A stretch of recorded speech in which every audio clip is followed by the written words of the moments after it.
مولانا مناظر حسن گیلانی رحمت اللہ علیہ نے لکھا ہے کہ خواجہ قطب الدین کا جنازہ پڑھنے کے لیے جو مجمع آیا ہوا تھا اس میں کم سے کم 15,000 محدث تھے، 50,000 قاری تھے، 80,000 ناظر قرآن پڑھنے والے تھے۔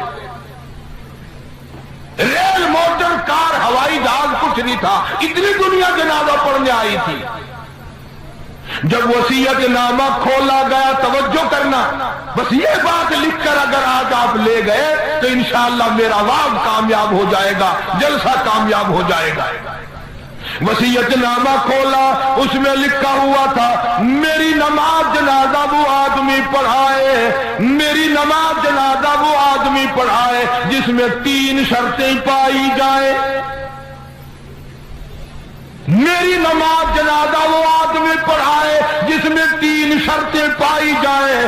پہلی شرط یہ ہے ساری زندگی میں، ساری جوانی میں آج تک ایک دل بھی اس کی جماعت کی نماز تو کیا تکبیر اولا بھی فوت نہ ہوئی ہو۔ ایسا آدمی میرا جنازہ پڑھائے جس نے جب سے ہوش و حواس سنبھالا ساری زندگی میں اس کی نماز نہیں، جماعت نہ گئی۔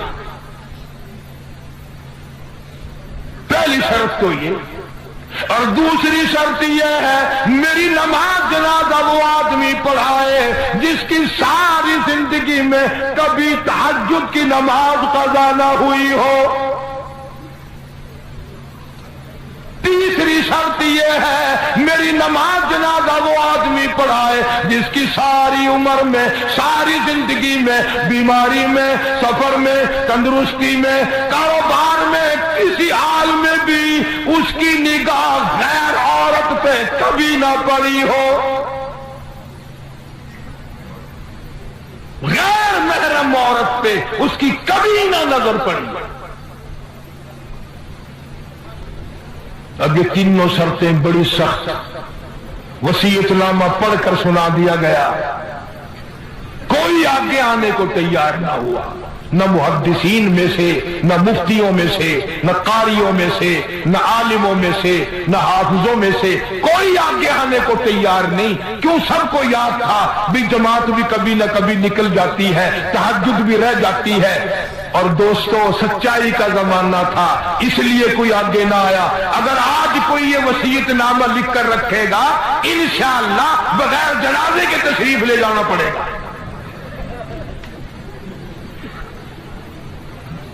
اگر آج کر ایسا وصیت نامہ بھی لکھو گے، ایسا ملا آگے آئے گا جس نے کبھی فرض بھی نہیں پڑے، وہ کہے گا چلو چھوڑو یار، اور نہیں اخبار میں فوٹو تو آئے گا۔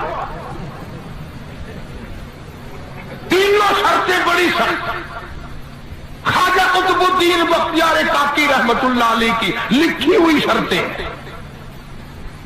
صبح سے لے کر شام ہو گئی، عصر کا وقت آ گیا، جنازہ رکھا ہوا ہے، خلقت خدا کی آئی ہوئی ہے، نہ کسی میں یہ شرطیں پائی جائیں، نہ کوئی جنازہ پڑھائے۔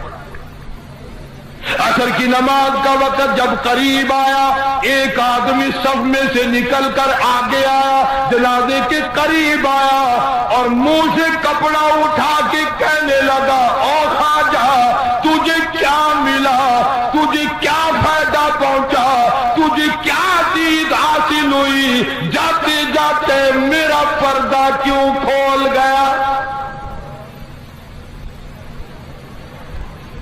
آج تک میرے رب کے سوا، تیرے سوا کوئی نہیں جانتا میں کیسا ہوں، آج تو نے میرا راز کھول دیا، میں سمجھتا ہوں کس کو لکھ کے گئے ہو، کس سے جنازہ پڑھوانا چاہتے ہو، مجھے پتا چل گیا تھا پر میں اپنے آپ کو چھپانا چاہتا تھا۔ او خواجہ مجھے دنیا میں کیوں ذلیل کر دیا؟